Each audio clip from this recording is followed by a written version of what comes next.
All right, everybody. Hello and welcome to Money Lion MMA coverage, bringing you guys some action for UFC 297, headlined by the middleweight championship bout. Sean Strickland, the current champion, defending his belt for the first time against Dricus. And this will be interesting. This fight is occurring in Toronto, Ontario, Canada, which I think will play into some interesting parts for this card. But regardless, we're going to be getting the prelims starting at 5:30 Central Time. So it should be a regular fight card in terms of timing, even though it's in Canada. It doesn't really change. There's still North America, obviously. It doesn't really change too much of the schedule for these fights. Luckily, we won't have to be getting up too early or too late. Briefly, before going into Jose's and I's picks for UFC 297, let's quickly recap from last week. First fight card of the year. And I'm sad to say that my 5-weight did not hit. It was a very close fight. Ricky Simone ended up losing by decision. And, man, it felt like he had the wrestling advantage, but at the same time, his wrestling wasn't good enough. The advantage was there, but it wasn't an advantage enough. And even when he did land a takedown or two, he wasn't able to keep the guy on his back. And it was just kind of clear that he didn't get the best of the striking exchanges. So sucks there for Ricky Simone. But in other terms, 4-weight hit, 3-weight hit, as well as that 4-weight being Jose's 5-weight. Magomed Ankalaev is the main hit there. That's the money line endorsed best bet of the week, and it hits. Magomed ends up KOing Johnny Walker. I mean, maybe TKO. I think Johnny Walker was borderline actually out. Maybe he was out for a moment there, but he did not argue the finish. Johnny Walker knows that fight was over, and if he takes any more damage, he's probably, losing a couple of brain cells. Because he was absolutely getting pounded by Ankalaev there, and Ankalaev got one last little shot in. Regardless, Jose and I both 2-2 from last week's card, mainly due to the Manel Cop cancellation. Talk about a big disappointment there. Talking a bunch of crap. Can't even make weight within a 3-pound difference. So he's got to look in the mirror, if you ask me. But moving on to UFC 297, as always, we're bringing our picks to you guys in a weighted system in which the 5-weight is the heaviest weight and therefore most confident pick of our betting slate. Jose and I can pick any of the fights on this card. We just pick 5 of them and weigh them accordingly. So these are going to be our 5 most confident picks of UFC 297. We can also sprinkle in derivative bets such as over-under on rounds, but in the end, we're giving a pick via Moneyline on each of the 5 fights we have chosen for UFC 297. And we'll start, as always, with my 5-weight pick. I'm going to be bringing us to the feature bout of Saturday afternoon in a bout that circles Mike Malott and Neil Magny. We're talking about 2 guys that are kind of at completely different points in their careers right now. Neil Magny, obviously a stalwart in the division. He's pretty much fought everybody who's walked through this division since 2012, 2013-ish. It's been almost 10 years for this guy, having walked through the best of the competition. But when I say walked through, I mainly just mean experience against, because he's been kind of dominated against guys like Ian Gary, tore him up, Gilbert Burns, made it look easy in the first round. Magny was able to get a win against Phil Rowe, which is definitely impressive. Phil Rowe's a good fighter. So Magny shows that he still has those abilities as he gets older. Magny's getting into his upper 30s here, which leads me to why I like Mike Malott so much here. Mike Malott is definitely getting his biggest step up in competition, but I don't necessarily think that that's like, oh my goodness, it's the hardest guy he's fought, he's going to lose. I mean, Neil Magny's coming off of a loss against another situation in which I believe Ian Gary was fighting the hardest fighter he's fought, and Ian Gary handled him like easy. I mean, 4 to 5x his number of significant strikes. Obviously, Mike Malott is different than Ian Gary. Mike Malott is much more of a well-rounded fighter. He's got a lot more submission wins under his belt, including the last couple of wins he's got against Adam Fugit and Johan Lainez being submission wins. And that's what I really like about Mike Malott, is he's just kind of a jack of all trades. I feel like he still has some really respectable striking ability. He's got a nice positive striking differential, 4 strikes landed, 3 strikes absorbed. He's shown his ability to be defensive on the feet and also land over 2.5 takedowns per 3 rounds. I just love his relentless ability to keep moving forward, to get the takedowns, and the thing on top of that is he finishes. There's a lot of fighters in the UFC that will get a takedown and then the guy will get right back up. Kind of a la Ricky Simone. He couldn't do anything. He gets the guy down finally and then he gets right back up. Mike Malott has shown, at least so far in his UFC, in his professional career as a whole, he gets a guy down and he finishes him. So I get that Neil Magny is a very tough competition, but Neil Magny is no stranger to being choked out. And I really think Mike Malott, last point, I don't mean to ramble on here. It's a Canadian fight. It's a Canadian card. Give me the Canadian guys all the way. You're going to see a trend with that. Every time you see a card overseas or Mexican fight night or whatever else, it's always that theme. Those fighters always come through and at least put up a good show if they don't win every single fight. So to me, there's a lot of pointing towards Mike Malott in this fight. Jose, what do you got? Yeah, Nick. So for this one, I actually am going with the vet, Neil Magny. And the reason is because I don't think Mike Malott definitely has seen the same level of competition as Neil Magny. His win over Adam Fugit most recently, Adam Fugit's 9-4, and I didn't really think that was that impressive. He's also 35. Compare his losses to Neil Magny's losses, as you mentioned, Ian Gary, Gilbert Burns, Shavkat Rakhmonov, and Michael Chiesa. These are guys that have been at the top of the division and are just straight up killers. And like, for example, Gilbert Burns, he fought for the welterweight strap against Kamaru Usman. And I think that Neil Magny's vet experience plus his size compared to Mike Malott is going to be his advantage in what's going to secure him a win in my eyes. I see a lot of value in him being an underdog in this fight. I'm actually surprised he is. He's 2 inches taller than Mike Malott. He has a 7-inch reach advantage, and when it comes to the feet, I think these guys are gonna have a good striking match. Neil Magny is a little gun shy. That's the only thing, but he kind of picks people apart slowly, and even if he doesn't look like he's hurting them that much, he's gonna clinch up, throw knees and elbows, and ultimately go and try to get a unanimous decision win. I think Neil Magny, for the most part, he's just really smart and just really technical and racking up points, almost like a slower version of Stephen Wonderboy Thompson.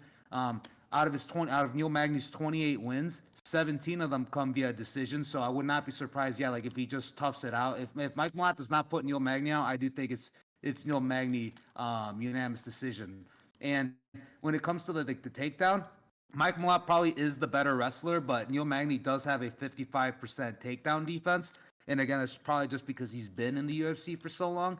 But I definitely am. He's not afraid to engage in the grappling, and he has not many, but he does have 4 submissions on his record. So again, I just think Mike Malott, he's 32 years old, so he's not even that far off age wise to Neil Magny. Neil Magny being 36. So I don't know if I don't know if because sometimes I try to look at the age, like if there's a vet like Neil Magny, who are they facing, like a stud that's 28 years old or something, up and coming. But Mike Malott, he is a stud, but he's not as young yet, and he is definitely entering his prime. If he beats Neil Magny, he's definitely a better fighter than what I think he is. But for this one, I just ultimately am going with Neil Magny. Just more experience, the bigger guy. His grappling and striking isn't far off from Mike Malott's. Mike Malott lands 4.21 significant strikes per minute, while Neil Magny lands 3.45. And Mike Malott actually absorbs more than Neil Magny in terms of strikes return. Mike Malott absorbs 3.07, while Neil Magny 2.4. So that being said, yeah, I think Neil Magny is going to win this. He is my 3-way, and I think he's going to take this via unanimous decision. Okay. Yeah, man. So I really think, kind of to simplify it as far down as it can go, it's really what I'm hearing is, if you think Neil Magny's experience will outrule the fact that Malott is up and coming, then you take Neil Magny. because there's no doubt about it. He's fought multiple prospective champions or former champions. Or if you're more of the type to favor a newer generation, to favor a guy who has some good experience and absolutely outstanding performances, but hasn't yet seen a guy quite as good as Neil Magny. So personally, I've got Mike Malott. I really think he's going to be successful behind his home crowd. Really think he's going to bring his best game. And Jose's got, but I'm pretty confident in that. I got a 5-weight, and Jose has a 3-weight in Neil Magny. Yes, sir. And that brings us on to the next fight, which is my 5-weight. And this is the middleweight bout between Chris Curtis and Marc-Andre Barriault. Right now, Chris Curtis is the betting favorite at -188, while Marc-Andre Barriault is the betting underdog at +148. For this one, I'm going to go with the man. I'm going to go with Chris Curtis. And thing is, he is coming off his loss most recently to, well, it was a no contest, I should say, to Nasruddin Imavov. But before that, he did have a unanimous decision loss to Kevin Gastelum. When it comes to the people, lately he's been kind of just hit or miss. Beats Joaquin Buckley, loses to Jack Hermanson, beats Rodolfo Vera, and before that, Brandon Allen, Phil Hawes. He has good names on his resume, and he has the experience. And when it comes to the, I think this is just a fight overall that he should win. Marc-Andre Barriault too, kind of similar to Mike Malott, the way I view him. He's not been in the he's been in the UFC, actually, I should say, for a while, but the names he's lost to, he seems to lose to like the really not even big names, but just slightly bigger names like Anthony Hernandez, Chidi Njokuani, Jung Young Park, Christoph Jocko, Andrew Sanchez. Like, he loses the guys that like are just somewhere within like hanging in the top 10 to 15 of the rankings, so to say. And he most recently beat Eric Anders, and that Eric Anders too, like, that's the guy. He's 36 years old. He's not really that good. So for this one, it's almost similar to like the last fight. The way I'm viewing it, I'm going with the guy that's a little more experienced, the vet.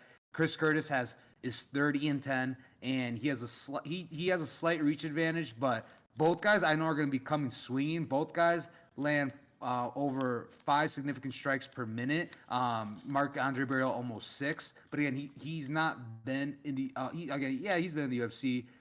Just compared to like, I guess I'm mixing up a little bit with fights overall, because Chris Curtis definitely has a lot more experience than Marc-Andre Barriault. And when it comes to the grappling, Mark, I think, is probably the better grappler, but Chris Curtis has a 92% takedown defense. So I think this fight may be on the feet, and it's just going to be gunslinging, I think. And I think one of these two guys, I don't know if it's going to make it to the end of the bell, because out of the 30 wins that Chris Curtis has, 17 of them come via KO, and out of the 16 wins that Marc-Andre Barriault has, 10 of them come via KO or TKO. So I think this one's not going to make it the end of the 3 rounds, that's for sure. And I'm going with the more experienced guy right here in Chris Curtis. What are your thoughts on this fight, Nick? So for this one, we're going to disagree again. I've got a 4-weight on the Canadian. I kind of mentioned earlier in the show that I favor the home team fighter, and in this case, we got a beautiful scenario again for Barriault in front of his home crowd. I'm sure he'll have a lot of family in attendance, and I have a lot of respect for Chris Curtis. Right, I want him to succeed, but I just haven't seen, like, especially after you see, he wins his first 4 UFC fights, I guess technically first 3, after getting the Dana White's Contender Series contract. And then he loses to Hermanson. He beats Joaquin Buckley, and it looks like, okay, that was just one bad fight. And he loses to Gastelum. And that, to me, is just like, oh, boy. I know Gastelum fought for a belt, but that's about the only thing Gastelum has on his freaking pedigree, because he's lost a lot of fights. And then he's losing against Nasruddin Imavov, and it ends up becoming a no-contest fight. In my opinion, he was losing that fight. I mean, Nasruddin's over-doubling him in striking output, landing 3 takedowns. I just really don't think Chris Curtis found his stride in that fight. And to be honest, overall, Chris Curtis, yes, he's a good boxer, but he still doesn't even have a positive striking differential. And I don't feel like he's just the kind of, like, I'm going to come in and KO you. I get that he has 4 KOs in the UFC, but it's kind of against guys like Joaquin Buckley, who's just like a KO or get KO kind of fighter. I'm not sitting here saying like Barry Alt's beaten the top end of the division or anything like that, because he certainly hasn't. But I've seen some good improvement out of Barry Alt, specifically this year or last year now. I'm still stuck in the 2023 mindset, but 2023 Barry Alt was 2-0, and I really think he's going to carry that momentum into this year again behind the home crowd. He's got a really nice positive striking differential, and they're both above 5, right? So they're both going to be throwing strikes, but Barry Alt's arguably more active with his striking and more accurate, and he takes less damage on the back end. So for those reasons, man, I think it stands up. I think it stays on the feet, and you might be right about an over on the rounds here, but at the same time, I'd really be nervous about doing that because both of these guys finish fights, whether they get finished or finish someone else. So I'm not going to be touching any props on the distance for this fight, but I will likely be supplementing a little bit of Barry Alt here. Mainly because not only do I think he's going to win the fight, but he's plus 146 underdog. So you're getting some good money there. And I don't know, just looking at to me, I look at Chris Curtis like a guy coming off 2 straight losses, and that could either mean A, he's really desperate and he's going to do everything he can to win the fight so he doesn't lose his contract, or it could mean B, he's falling into that loss streak that's going to get him kind of booted from the UFC, and Barry Alt's going to start that process in Canada on Saturday night. So second fight of our discussion here, we disagree with. I've got the underdog, Barry Alt at home, and Jose's got Chris Curtis. So that being said, that covers my 5-weight and my 4-weight. We've covered Jose's 5-weight, so I think next we should probably discuss Jose's 4-weight, just based on the order there. Yes. So for my 4-weight, this is the co-main event, the women's women's bantamweight bout between Raquel Pennington and Mara Bueno Silva. Right now, Raquel Pennington is the betting underdog at plus 145, while Bueno Silva is the betting favorite at minus 184. So for this one, it seems like I am going with like a theme of it, but I'm going with the vets. I'm going with Raquel Pennington.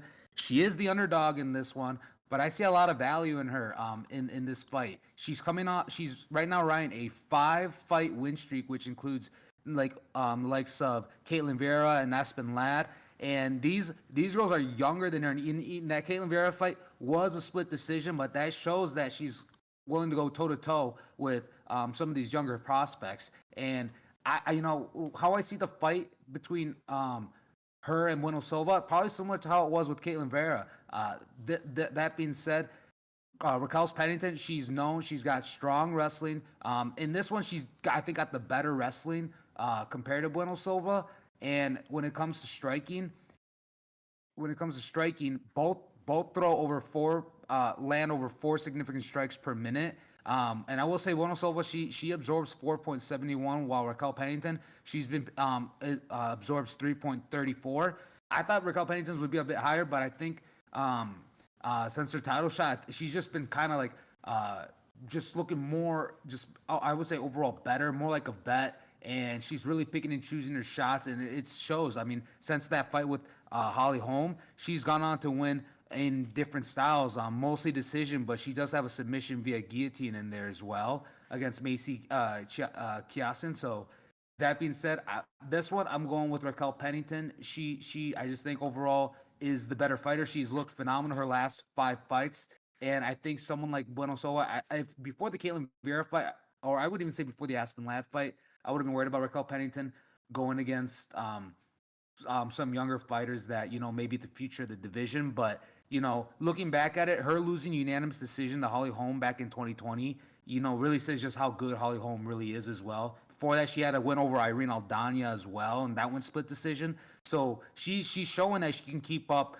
with some of these people that are going to be like, eventual title challengers and maybe the next big thing in the division. And against Bueno Silva, I think she's going to just stop Bueno Silva on her tracks. Raquel Pennington, she's just gone against far better competition and has beaten better competition. So for this one, that's why I see a lot of value in Raquel Pennington as an underdog. Do you have any thoughts on this fight, Nick? I don't officially have a weight on this pick or on this fight. I do lean Pennington, I will say. doing the pre-fight preparations, pre-show preparations. Eileen Pennington, I really value her experience. And really just looking at it, you mentioned some of her losses. She's only ever lost to beasts. She's only ever lost to Amanda Nunes, Jermaine Durandamy, and Holly Holm. And then Andrade, my bad, back in 2014. Sorry, 10 years ago, she lost to Jessica Andrade. Like, that's crazy. She's only ever lost to those fighters where she's really supposed to lose because they're just superior women's MMA fighters. And, there's a chance Mara Bueno Silva becomes superior. And there's also a chance that she gets kind of a submission threat. There is a submission threat, but I'm trying to say is if she can eke her way into a submission like she did against Lena Landsberg. She's fought multiple fighters where it kind of seemed like, I don't know if she's going to get the win here, and she gets a submission win. So that's the one thing that would concern me, is her jiu-jitsu ability. Now, that being said, her wrestling is pathetic. I don't anticipate she's going to be able to take down Raquel Pennington by any means. I'm thinking in a situation where they might be grappling or something. If Silva could find herself at grabbing at limbs, I'd be nervous to be Raquel Pennington, no doubt about it. But outside of that simple jiu-jitsu advantage, I like Raquel Pennington in every other facet of this fight. Yeah, and and just to before we move on from this fight, even that fight you mentioned against Jessica Andrade, that was they actually had a rematch later on, and Raquel Pennington submitted her in the second round, and then right after that, that's when Jessica Andrade entered her run in terms of challenging Joanna Jędrzejczyk for the title, and then eventually going on another run and then beating Rose Namajunas. So some of the fights Raquel Pennington has, she's shown she's gone to toe to toe too. Like that first loss to Jessica Andrade was also a split decision loss, and she has beaten some big names too, like Miesha Tate and Irene Aldana in 2016 and 2019. Again, these are spread apart, but it does show that even right now, after that Holly Holm fight in 2020, her riding a 5-fight win streak and beating people like Caitlin Vera and Aspen Ladd, probably fights if I can't remember, but she most likely was an underdog in those fights. So it seems like there's a reason why she's called Rocky, her nickname Rocky. She performs well when she's the underdog, so that's why I see a lot of value as her as the underdog. So this one, Raquel Pennington is my 4-way, Nick. Yeah, good point. That is a great underdog spot too. I would definitely endorse that myself.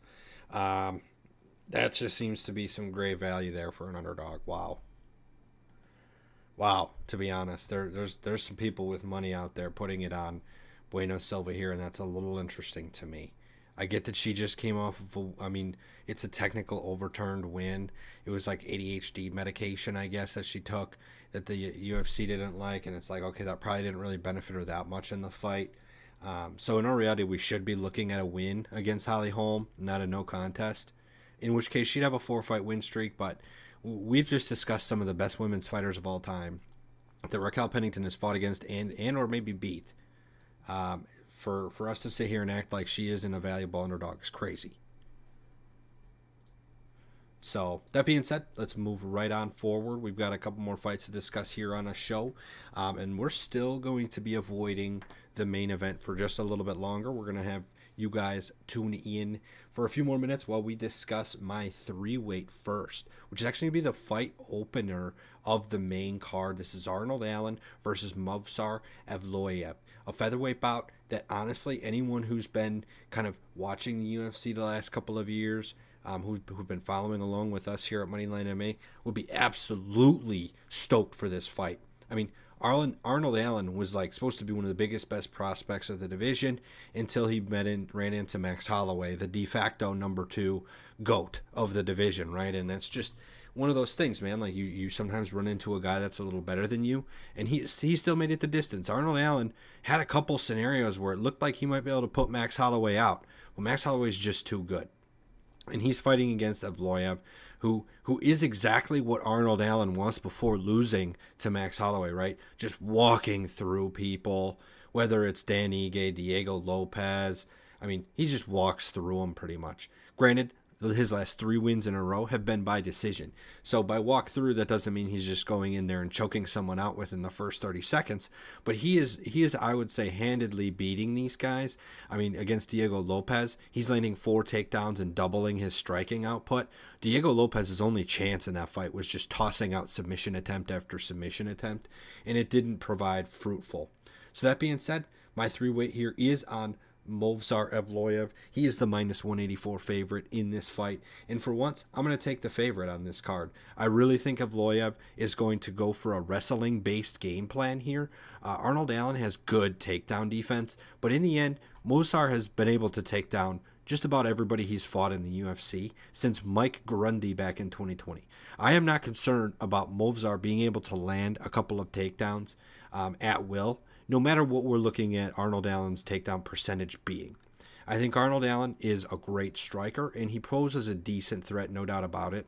But in the end, I really think Evloev's going to use his wrestling to go over 2.5 rounds. I'm sure the odds are going to be really low here because Movsar's never gone under the distance in a fight in the UFC. He's always gone the full 15 minutes. I think some of that also speaks to his conditioning because one thing maybe you could say against Evloev might be the conditioning that Arnold Allen has. He went 25 minutes with Max Holloway. Granted, he got doubled in output as well for strikes. So Arnold Allen, on paper, kind of got wrecked. But remembering that fight as it was going through, like Arnold Allen didn't look like he was being obliterated in the fight. He posed a good chance, and he was probably a little gassed, but it didn't look like he just lost the fight because of conditioning after 25 minutes. So I say all that to say is that there's some comfort behind Arnold Allen knowing he's got good conditioning, I think, and he's got that ability to go 25 minutes if he needs to. But in the end, Evloev has gone 15 minutes in every single UFC fight.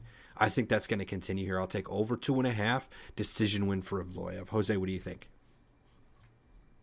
Yeah, Nick. So some really good points you made there. I think this fight, to be honest, is going to be a really close one. I agree with you. I don't think this fight is going to go within the 3 rounds. It's definitely going to go the distance. Arnold Allen as well. He definitely. And that being said, I'm going with Arnold Allen for this fight. He is my 2 weight because my confidence is low like that because, like I said, I think these guys fight almost a little similar. I think it's going to be a really tight, close one. I wouldn't even be surprised if it was a split decision.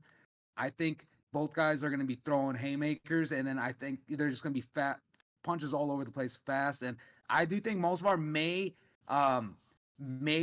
be the first to engage in the takedown, but Arnold Allen does have strong takedown defense, sporting a 76% takedown defense, while Mosvar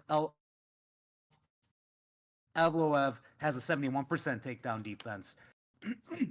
That being said, yeah, I think safe to say it's going to go unanimous decision, and I'm just going with Arnold Allen in this because I'm not to take anything away from his last fight because like he went against Max Holloway. He arguably one of the best ever to do it as well. In this division, him and Volk up there like Hall of Famers, and so losing to a Hall of Famer like a future Hall of Famer like Max Holloway, no shame in that. And both guys in general, both same age, and most part, coming off great fights against Dan Ige and Diego Lopez, and especially Diego Lopez being like a breakout fighter this year as well. I think this one is going to be just really closely contested. I just think it's going to be a split. I almost want to say I don't even think a unanimous decision for either or guy. I think it's going to be almost a split decision. I think both guys are going to just land many punches on each other. If anyone lands more takedowns and has maybe control time, I would say probably Evloev. But I would like to really see, I wouldn't doubt Arnold Allen's. I'm not doubting Arnold Allen's capabilities with his takedown defense until I really see it. And he just hasn't been pressured in a way to really show like he's been dominated and out wrestled. So Evloev could be the one to change it for me. So that's why, again, he is my 2 weight, low on my confidence scale. Most part may land more punches. He does throw a little more of an output. Arnold Allen has 3.34 significant strikes that land per minute, while Evloev has almost 5 that land per minute. So that can add up. Both absorb about the same. And Evloev has a 2.5 reach advantage, but he also is shorter by 1 inch. That's why I think, I just really can't see it going one way or another. I don't really see Arnold Allen dominating most far via striking or takedowns or even a submission threat and vice versa. I don't really see him dominating Arnold. I don't really see Evloev dominating Arnold Allen in one way or another, either grappling, takedowns, submissions, striking, you name it. That's why I think this is going to be. It's going to go to decision. If it, I think it's going to be more. It's going to be a close fight. That's all I can say. So not Arnold Allen, not much confidence, but he is my 2-weight. Yeah, I know this definitely isn't as high of a confidence fight, but as you were making some of those points, I was just curious and kind of looking around, and I learned they have a common opponent, Nick Lentz, who actually fought them back to back, and those are the last 2 fights Nick Lentz has had in his career, and they both beat Nick Lentz right by decision actually, which of course, because that's what we're talking about, these guys go to decision. And what's interesting to me is that Arnold Allen deflects 9 takedown attempts of Nick Lentz, right? He doesn't get taken down at all. When Nick Lentz and Mosvar fight, Mosvar takes Nick Lentz down 2 of 2 attempts and controls him for 4.5 minutes. What I'm trying to portray here is, of course, MMA math never works out, but I'm trying to point to some statistics here that show that Mosvar is the better wrestler here, and I really do think if wrestling becomes a factor in this fight, that Mosvar will win the unanimous decision. And I'm pretty confident in saying that. I'm not trying to discredit Arnold Allen's wrestling, but if you have a good wrestling game, you use it against Max Holloway, right? Because if we're talking about Movsar fighting Max Holloway, I'm all over it. I am all over Movsar. If he can take Holloway down, he's winning the fight. He has almost 5 takedowns average per fight, so I don't think it's a question of if he takes him down, can Arnold Allen get up, or will he be controlled? And I really think that's going to be the difference between a split or a unanimous decision in this one. No, I hear you, Nick. I do want to say it too. Like, there is also offensive wrestling and defensive wrestling. So as long as Arnold Allen to some degree just doesn't get taken down, it's almost an even match. And it's just them on the feet. If he does get a takedown himself, though, I would be impressed and would think more highly of his wrestling. He does have a 1.12 takedown average per 3-round fight, while Mosvar has a 4.71. So yeah, if he does take Arnold Allen down, I would like to see Arnold. I think Arnold Allen would have good defense at wrestling his way up and out of the situation, but I don't know if he'd be the one to engage right away and be the first one to go for a takedown. For sure. Yeah, that being said, this is another one we're both going to disagree on. I have Arnold Allen as my 2-weight, and you have Mosvar Evloev as your 3-weight. So I believe that's all of your picks besides 1. That's all of my picks besides 2. Let's quickly move on because it's finally become time to discuss the main event of UFC 297. We've done a lot of analyzing tonight, and we're going to do a little bit more for you guys. And the guys that we're paying, well, some of us are paying, some of us aren't. I'm not really going to disclose any more of that. For the UFC pay-per-view of Sean Strickland versus Dricus du Plessis. This is kind of a well-anticipated bout, I'd say. They had a press conference in which they had these guys kind of face off and have a mini interview session right next to each other at the last UFC 296, I believe, the last card of December, which is kind of just weird. I guess it's just pre-hyping the cards. It's kind of like the bare knuckle boxing style where they do a press conference for a fight going on in 4 weeks. It's okay. Either way, there really doesn't need to be much artificial hype pumped into this. It's obviously a belt fight, and it's a guy that I think has really swept over a lot of fans of America. I love Sean Strickland as an American. He comes in here, he has a tough upbringing, blah blah blah. He fights his way to being a UFC champion. I love it. But in the end, I'm not beating around the bush anymore. My pick on this one is a 2-weight on Dricus du Plessis. I am not picking Sean Strickland to win this fight. And I ask anybody who is so strongly on Sean Strickland, I ask to you, do you really think Sean Strickland is the best middleweight in the world? I think Sean Strickland is one of the best middleweights in the world. But to me, there are multiple middleweight fighters, whether active or not, that could beat Sean Strickland. And I really think on Saturday night, we have a good chance of seeing Duplessis be one of those people. If I had more confidence in him, he'd be higher than a two-weight. So don't get me wrong. I'm more confident in Malott, in the Canadian duo of Barriault and Malott to win, than I am in this pick with Duplessis. But there's no doubt to me that he has some extreme value as a plus 108 dog here in a situation where I think he's really going to bring it to Strickland. Strickland's main advantage is obviously the pressure, the boxing, and just overall having a great like his wrestling is really good. And everybody, and not everybody, but so many people are like, oh, but he's a jiu-jitsu black belt and everything. And I don't know as much as Jose does about that realm of belts and how big of a difference there is between one belt from another, but it's very well established, I think, that each gym has a different kind of bar to set when you get that black belt. And it's just interesting to see because some black belts are very clearly more skilled than others, and I've seen some like brown belts be more skilled than black belts too. It all just kind of depends. And that's just a whole bunch of nonsense to say that, okay, so Sean Strickland is a black belt, and there's a lot to respect for that, but Duplessis, man, he is one of the most well-rounded, or if not, arguably the most well-rounded middleweight fighter in the world right now. Because other guys that I might say that are better, of course, like the Izzy type, is not a more well-rounded fighter. He's just an extremely good kickboxer and boxer overall who can counter and make reads and knock somebody out when he's about to get knocked out, right? Duplessis is very well-rounded. He lands over 2.5 takedowns per fight while almost landing 7 significant strikes a minute. His striking differential is insane. You almost don't see that from anyone that is even up and coming in the UFC, much less currently fighting for the belt. I'm very impressed by that. Duplessis maybe hasn't fought, everyone in the middleweight division like Sean Strickland has. He's gotten knocked out by Pereira and lost to Cannonier. Sean Strickland's right. He's pretty much fought everybody in middleweight, which isn't the case for Duplessis, but he absolutely walked Robert Whittaker. He walked him. And I was one of those people that thought Whittaker was going to kind of show him who's boss. He walked Whittaker. And everybody, before that fight, Whittaker was supposed to be the Max Holloway of middleweight, right? Where it's like very clearly Izzy, very clearly Whittaker, then everybody else. That's so far from the case now after one fight. And I'm sorry to say, as much as I love Sean Strickland, I'm very nervous for him in this fight. I don't know if he's going to come out of that. So I'm saying Drake Duplessis 2-weight. What do you got, Jose?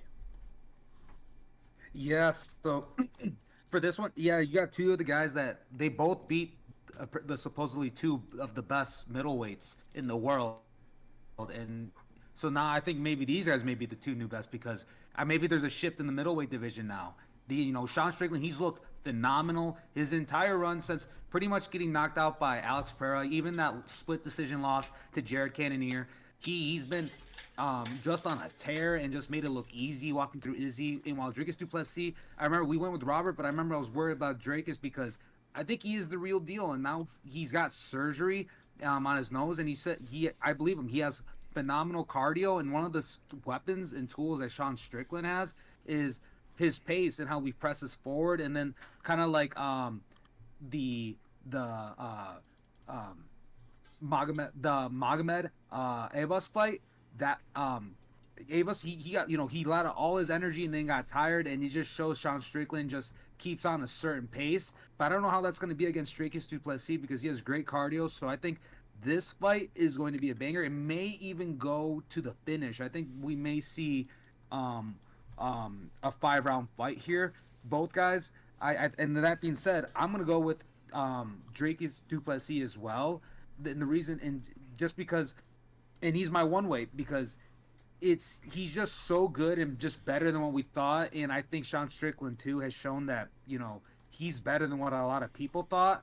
And that being said, I was actually surprised to see Sean Strickland be the favorite. So I thought he was actually going to be the underdog in this fight just because I think Drake Duplessis offers more of a takedown threat, but Sean Strickland does have phenomenal takedown defense. Even if he does get taken down, he gets back up. But something I think that may benefit in Drake Duplessis in this fight, though, with the takedown advantage is just the control time. If he's taken Sean Strickland down multiple times, over time Sean Strickland may tire out, or just even then, even if he doesn't, keeps getting back up, at least Drake is still getting takedowns and control time while Sean Strickland's on the ground. because what's on the feet, I think it's gonna be a close one on the feet, as you mentioned. Dricus du Plessis, he lands 6.95 significant strikes per minute, but Sean Strickland, he lands 5.82 significant strikes per minute. And to be honest, Sean Strickland could probably land more if he wanted to, but he's pretty conservative in his style. He only lets loose when he needs to. He'll just jab and jab. So like, he wouldn't like land much like right away off the bat. He's a slow starter in that aspect where he'll just throw slight jabs and just holds his hands up in that old style boxer stance. I think it's called like the Philly stance. And that being said, like he just kind of picks and chooses and just breaks people down with just a jab. And then once they start to slow down because he's out because of the pressure he puts on, then he'll slowly start letting loose. And I think most of his significant strikes are actually that's where they come into play. That's where majority of it comes from, is when he just lets loose and starts throwing these 4 to 6 piece combinations at the fighters, at his opponents, I should say. So I think it's going to be a high volume, fight on the feet for sure. And so that's why if Sean Strickland's not, if he's gonna be a little conservative in that aspect, kind of like how he was with Izzy at first, of not opening up and just throwing a jab, Dricus du Plessis, that's the perfect opportunity for him to take Sean Strickland down and at least get that control time. But on the feet, it's gonna be extremely close. That being said, I think Dricus du Plessis, he's better than what a lot of people thought he was, and I think he may beat Sean Strickland. And that being said, but again, Sean Strickland, he himself is better than what a lot of people thought, and who knows, he may, do something similar to Dricus du Plessis that he did to Izzy, and maybe it depends who doesn't show up that night. To be honest, Izzy, some may think that Izzy just did not show up the night Sean Strickland beat him. So in this aspect, it's just whoever. The winner is going to be pretty much whoever shows up and sticks to their game plan and executes it perfectly. But that being said, yeah, I'm agreeing with you on Dricus du Plessis. I'm not as confident in him as well, so he is my one weight. Gotcha. Sounds good. I think that pretty much sums up my thoughts as well for the main card event there. It sounds like we both have Dricus, but lower on our weight systems. But it's going to be hard for us to pin down a real lock of the week for us here at Moneyline because of our disagreements. I mean, not only did Jose disagree with my 5 weight, I disagreed with his 5 weight. So in our reality, our lock would probably fizzle down to either being Dricus, or you would look at it like taking one of our best bets. So you would take Mike Malott or Chris Curtis, or you would take Raquel Pennington because that's Jose's 4 weight. And I still agree that I would pick Pennington if I had to pick a fighter in that card, or you know what I meant to say, a fighter on that fight, on that co-main. So that being said, we have one last quick thing to cover, which is my 1 weight. And for this fight, I have decided to, like we discussed earlier, bypass the co-main event, not taking a pick on that, but I will be giving a pick, actually, believe it or not, against a Canadian this time. So my 2 heaviest weights here are on Canadians.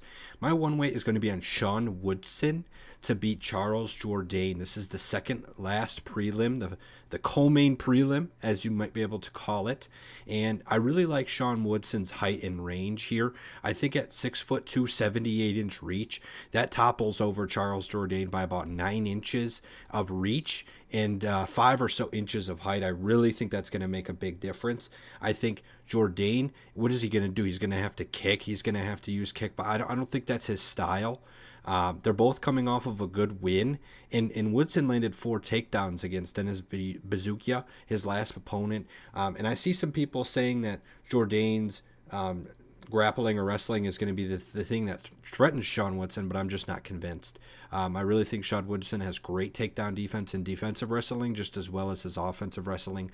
Both his takedown accuracy and defense are above 80%, which I'm pretty excited by, considering he's had a good amount of fights in the UFC. So he's had experience. It's not just like one fight worth of stats.